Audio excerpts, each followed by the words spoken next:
Farhad Hossain MP sir, যিনি আপনাদের জন্য, এই মেহেরপুরের মাটি মানুষের জন্য এবং আপনাদের ভাগ্য উন্নয়নের জন্য নিরলসভাবে কাজ করছেন।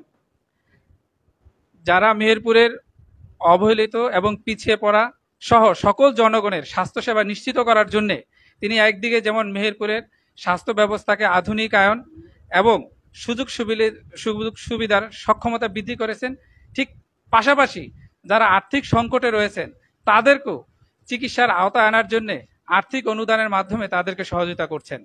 এবং আপনারা আজকে যারা চেক পেয়েছেন এবং পাচ্ছেন, আপনারা জানলে অবাক হবেন যে অনেক আবেদন কিন্তু মাননীয় প্রধানমন্ত্রী দপ্তরে পড়ে থাকে, সবাই কিন্তু পায় না।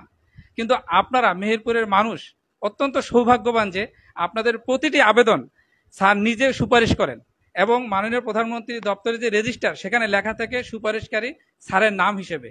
এবং স্যার যেহেতু জনপ্রশাসন মন্ত্রণালয়ের মন্ত্রী, তার সম্মানে এবং স্যার এটি নিয়মিত তদারকি করেন, নিজে তদারকি করেন এবং আমাদের মাধ্যমে তদারকি করেন, যে কারণে মেহেরপুরের কিন্তু প্রতিটি আবেদনের বিপরীতেই এই আর্থিক অনুদান আমরা পেয়ে থাকি। সেই জন্য স্যারকে আমি কৃতজ্ঞতা জানাই। এবং আমি এই আপনারা যারা অপেক্ষা করছেন তারা কিন্তু সবাই চেয়েছেন স্যারের হাত থেকে চেক নেবেন, এটি আমার কাছে ভালো লেগেছে এবং আমি মনে করি এটি খুবই ভালো লাগার। এবং জানেন যে কিছু একটু অসুবিধার কারণে স্যারও অনেকক্ষণ ভাবছেন যে স্যার চেয়েছিলেন আপনাদের একটু স্বাস্থ্যের খোঁজ খবর নিয়ে চেকটি হস্তান্তর করবেন। তো স্যার আসতে পেরেছেন, এসেছেন।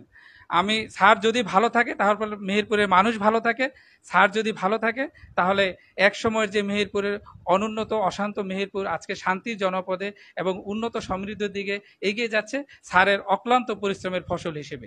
যে কারণে স্যারের প্রতি গভীর কৃতজ্ঞতা জানাচ্ছি। আমি কথা বাড়াবো না, স্যারকে দিচ্ছি আজকের অনুষ্ঠানের প্রধান অতিথি এবং আমাদের পরম অভিভাবক, মেহেরপুরের মাটি মানুষের নেতা, আমাদের সকলের যিনি হৃদয়ে স্থান করেছেন তার কর্মে, তার দক্ষতা এবং মননের চিন্তায় এবং আপনাদের ভাগ্য উন্নয়নের জন্যই যিনি নিরলসভাবে কাজ করেন, আমাদের পরম অভিভাবক অধ্যাপক ফরহাদ হোসেন এমপি, মাননীয় জনপ্রশাসন মন্ত্রী অধ্যাপক ফরহাদ হোসেন এমপি স্যারকে সবিনয় অনুরোধ করছি একটু কথা বলার জন্য। বিসমিল্লাহির রহমানির রহিম। মাননীয় প্রধানমন্ত্রীর আর্থিক অনুদানের চেক বিতরণ আজকের এই অনুষ্ঠানে প্রায় 50টি চেক আজকে বিতরণ করা হবে, প্রায় 23,20,000 টাকা। আপনারা নিশ্চয়ই জানেন যে ইতিমধ্যে মাননীয় প্রধানমন্ত্রী আমাদের মেহেরপুরে, আমার এই এক আসনে খুব কম পাড়াতেই বাকি আছে যে চারজন এই আর্থিক অনুদান পাননি, এরকম লোকের সংখ্যা প্রতি পাড়াতেই 4-5 জন পাওয়া যাবে ইনশাল্লাহ। তো আমি এমপি থাকাকালীন সময় থেকে আমরা ব্যাপকভাবে চেক দিয়েছি।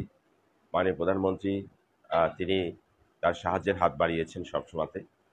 এটা নিশ্চয়ই জানেন যে এটা আগে কিন্তু দেখা যেত না, কিন্তু মাননীয় প্রধানমন্ত্রী ব্যাপকভাবে, আমি 14 সালে সংসদ সদস্য নির্বাচিত হওয়ার পরে আপনাদের ভোটে, তারপরে গরিব অসহায় মানুষের জন্য মাননীয় প্রধানমন্ত্রীর কাছে আমরা আবেদন পেশ করি এবং তার প্রেক্ষিতে কিন্তু আমরা এগুলো দিচ্ছি এবং যাতে করে আপনাদের চিকিৎসা সেবার ক্ষেত্রে আপনারা যাতে করে টাকাটা আপনারা কাজে লাগাতে পারেন, আপনারা সুস্থ হয়ে আবার স্বাভাবিক জীবনে আসতে পারেন।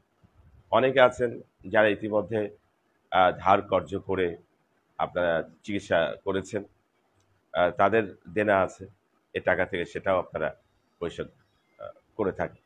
তো যাই হোক, আজকে এই অনুষ্ঠানে আমরা প্রায় 50টি চেক 23,20,000 টাকা আমরা দিচ্ছি। আপনারা এই চেকটা আপনাদের নিজেদের নামে ব্যাংক অ্যাকাউন্টে জমা দেবেন এবং সেই ব্যাংক অ্যাকাউন্টেই এটা নগদ হিসাবে থাকবে। তো এক্ষেত্রে আমরা বলবো যে এই যিনি এটা দিচ্ছেন, আগের কোনো সরকার এভাবে দেয়নি, এরকম বিষয় ছিল না, কিন্তু মাননীয় প্রধানমন্ত্রী দিচ্ছেন, আমরা তার জন্য দোয়া করব। কারণ যিনি দেন তার প্রতি তো কৃতজ্ঞতা থাকতে হবে নাকি? আজকে যে বাংলাদেশে মাননীয় প্রধানমন্ত্রী ঘরে ঘরে বিদ্যুৎ দিয়েছেন নাকি? এই বিদ্যুৎ তো আর ছিল না। আমাদের নদী খনন করে দিয়েছেন, এই নদী তো খনন ছিল না। এই যে রাস্তাঘাটের এত ব্যাপক উন্নয়ন হয়েছে, এই রাস্তাঘাট তো এরকম ছিল না, নাকি মনে পড়ে? আজ থেকে 10-15 বছর আগে বা 15 বছর আগের অবস্থা আর এখনকার অবস্থা যে পরিবর্তন, তো এই মেহেরপুর চুয়াডাঙ্গার রাস্তা তো এরকম ছিল না, মেহেরপুর মুজিবনগরের রাস্তা তো এরকম ছিল না। এই যে বিভিন্ন গ্রামে আমাদের মাধ্যমিক বিদ্যালয় এবং প্রাথমিক বিদ্যালয়, এত সুন্দর ভবন, এগুলো কি ছিল? ছিল না। এই যে এখন আমরা কৃষি আবাদের ক্ষেত্রে যে আমরা মাঠে রাস্তা করে দিছি আমরা, এতে করে মাঠের জমির দামও বেড়েছে এবং ওখানে কৃষি উৎপাদনও বৃদ্ধি পেয়েছে। এই যে ভর্তুকি, বিভিন্ন রকম ভর্তুকি, এইগুলো ছিল না, এগুলো সদিচ্ছা। মাননীয় প্রধানমন্ত্রীর সদিচ্ছার কারণেই কিন্তু সবকিছু সম্ভব। আজকে ব্যাপকভাবে এই যে আমরা ভাতা দিচ্ছি, বয়স্ক ভাতা, বৃদ্ধ ভাতা, স্বামী পরিত্যক্তা নারীদের ভাতা, তারপরে আমাদের মাতৃত্বকালীন ভাতা, বিভিন্ন ধরনের ভাতা, প্রতিবন্ধী মানুষদের জন্য ভাতা, হ্যাঁ, এ ধরনের বিভিন্ন ভাতা মানে প্রধানমন্ত্রী দিচ্ছেন। প্রায় এক এক লক্ষ প্রায় 36,000 কোটি টাকার এবারও এই ভাতা বাবদ সোশ্যাল সেফটিনেস এক্ষেত্রে কিন্তু এই বাজেটে অর্থ বরাদ্দ রাখা হয়েছে, এত ব্যাপক টাকা, যে বিভিন্ন ধরনের ভাতা, বিভিন্ন রকম সামাজিক সুরক্ষার জন্য, অর্থাৎ মানুষেরকে যাতে করে ভালো রাখা যায় সেই জন্য কিন্তু